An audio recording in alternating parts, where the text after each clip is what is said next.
What's up, guys? It's Bleach time once again with 540 the Sword 5. Sword 5. That's 5. 5 swords, maybe?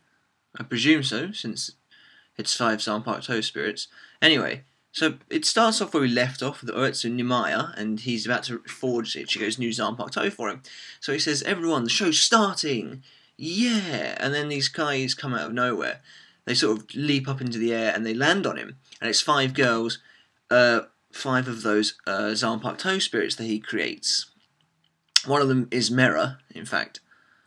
And basically, wait a minute. I think one of them might be coming up through the floor. I can't really tell.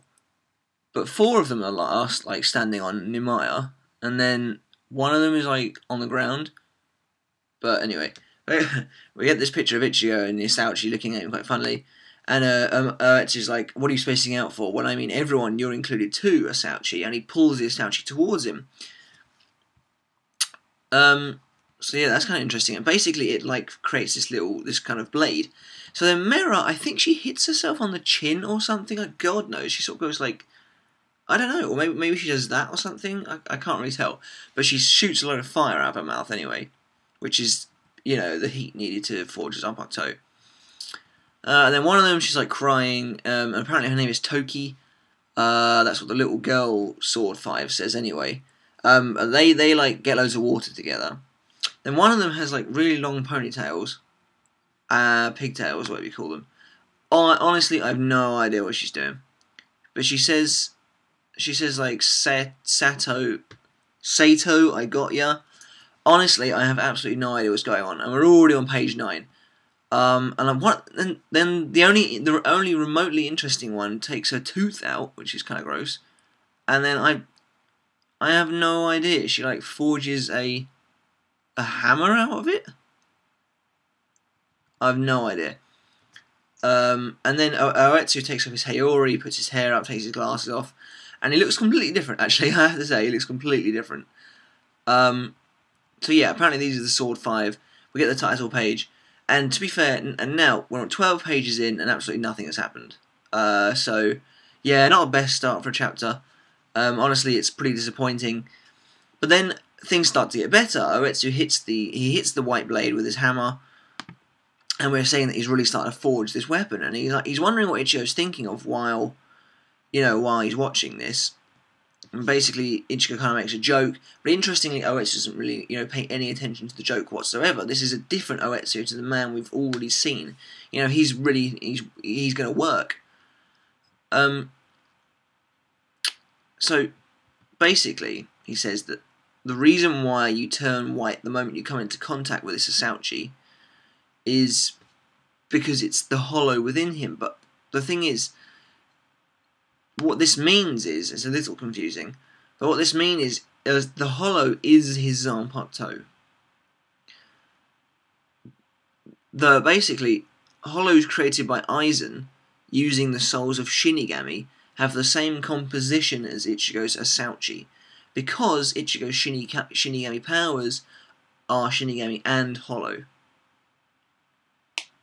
Because, remember white, the hollow that fused with the bit Masaki? Those hollows enter you and fuse with your original Shinigami powers. So the hollow that came from Masaki fused with Ishin and became what we know today as Hollow Ichigo. So, interestingly, whenever Hollow Ichigo said, "I am Zangetsu," and we never really believed him because he was kind of a bad guy, he was telling the truth. He was actually telling the truth. But there's someone who hasn't been quite telling the truth. And we get to see Old Man Zangetsu, awesome, for the first time in ages. We go back inside Ichigo's inner world, and basically, Ouetsu asks if Ichigo knows that man. Of course he does, we all know Zangetsu. Zangetsu's been around for ages. Wrong. What? Basically, this guy is not Zangetsu. The hollow is Zangetsu. This guy has never been Zangetsu. Ouetsu says you possibly should have actually seen this guy recently with your own eyes. So, who is Zangetsu then?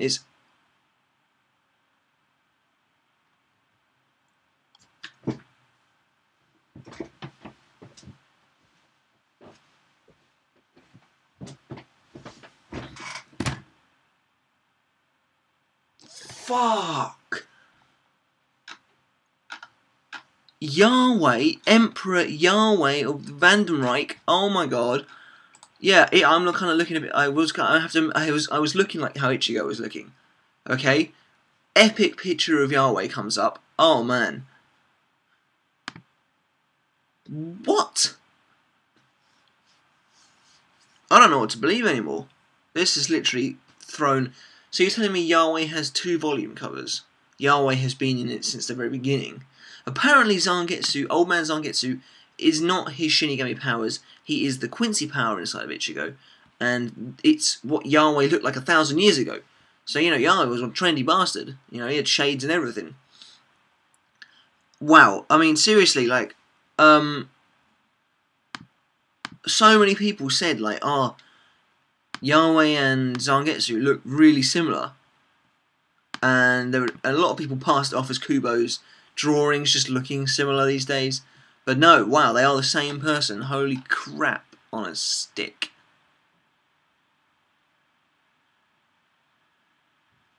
Wow. Kubo. Wow. Yeah. So, wow. Yeah, so Yahweh and Yahweh and Zangetsu are the same person, even though that's technically not Zangetsu, that's Yahweh, and the Hollow is actually Zangetsu. That's confusing as hell. Let's start again. Hollow Ichigo is Zangetsu, and he always has been, so he was never lying when he said that. Old Man Zangetsu is actually Yahweh and has always been Yahweh. This leads us actually to a couple of questions, however. If he is Yahweh, then how the hell did he... And if he's, you know, representing Ichigo's Quincy powers, then how on earth did he help Ichigo learn Bankai? How did that... You know... And why hasn't he made any kind of indication whatsoever up until now? So... Yeah. Wow.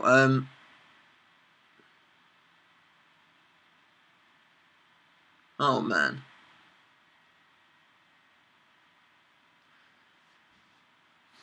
I honestly don't know what to say. I mean, this literally changes so much of what we've believed up until now. Good thing the Zanpakuto Rebellion arc was only filler. Anyway, let's go on to the predictions for next week. I presume now that Old Man Zangetsu isn't exactly on side anymore, I presume they're going to clash. I hope we get some answers. I reckon they'll probably fight. Maybe Hollow Ichigo, the real Zangetsu, will help out. I really don't know what's going to happen though. Kubo has thrown a complete curveball. I have literally no idea what's going to go on. What do you think is going to go on? Let me know in the comments below. Seriously, tell me what you possibly think is going to happen next week. As for the comments you guys gave me last week, one person, KQX Defiant, thanks for your comment, said, what if it was Uryu's grandfather that Miuri is bringing back? He, of course, means Soken Ishida, the man that Miuri basically reduced to a head on his experiments, and it was also the man whose death allowed Uryu to defeat Miuri with the Sanrei glove. It would be interesting to bring Soken back. Why would he do it, though? I mean, I suppose you could say that Miuri has those surveillance bugs inside of Uryu, so maybe he knows Uryu's joined the Stirnritter, and maybe he thinks bringing Soken back will change his mind. I don't know. I mean, I imagine if I was Miuri and I did know that Uryu joined the Stirnritter, I'd be pretty scared. I'd be pretty scared if I was Miuri anyway, now that the Quincy are back. So, possibly he's getting Soken back. That's not a bad shout. I'm not sure how he would go about doing it, personally, but yeah, that would be interesting. And Super Casper Man, thanks for your comment, said he thinks it's Kira. This is, of course, the body that Miuri is kind of overseeing. I think it's Kira because Kira got blasted by that arrow light. We last saw him talking to Nemu, questioning a captain. The panel also says Kanane. Wonder what that is. Thanks for your comment, Super Casper Man. Kira, I sincerely hope it's not Kira. I think that would be kind of boring, personally. I really hope Kira's dead. If Kira's alive, I'm not going to be happy at all. However, if Kira is dead, then no one's really made a big deal out of it, have they? So, personally, it's looking more likely he'll be alive. Especially if Kubo's giving Bankai to Hisagi, then he's probably going to give Bankai to Kira. As for the whole Kanane thing, I think that was indistinguishable, like, garble, like, that was just distortion. I personally don't think that means anything. I think Mayuri said, like, can you move, or something like that, to the body, but I'm not entirely sure. But anyway, thanks for your comments, guys. Make sure to leave them this week as well. As for my panel of the week, it's got to be the epic picture of Yahweh that I'll probably use as my thumbnail. Oh, man, that guy is so cool. I just love that guy's design, don't you? It's just awesome. So yeah, that's it really for my review this week. Oh, I need to give a verdict. I would love to give it a 10 out of 10. Because that revelation literally changes the foundation of what we know. However, I can't get over the fact that the first half of the chapter, basically the first half of the chapter, is pretty bad. Nothing happens at all. The sword 5, they're basically just your average cookie cutter women in manga. There's nothing really. Sato's interesting, Sato, however you want to pronounce it, the one who breaks her tooth. She looks interesting enough, but the rest of them are so basic. So yeah, that was really boring. I got to page 12, I remember, and I was like, absolutely nothing has happened yet. So I got a little bit worried. The revelation basically brings it up to an 8. I'm going to give it an 8. 8 out of 10, I think that's fair enough. The revelation was amazing, but that's kind of it. Like, the chapter got good in the last 3 pages. So, also I want to amend my review score from last week. I'm going to take it from a 9 to a 7, and 9 was way too high. In retrospect, way too high. So that's it really for my review this week, guys. If you could check out my blog in the description below for the full written review, and drop a comment there, maybe even follow. You don't need an account on WordPress to follow, you can just use your email. I'd really appreciate that. Don't forget to subscribe to my videos above. And that's it this week, guys. Until then, catch you later.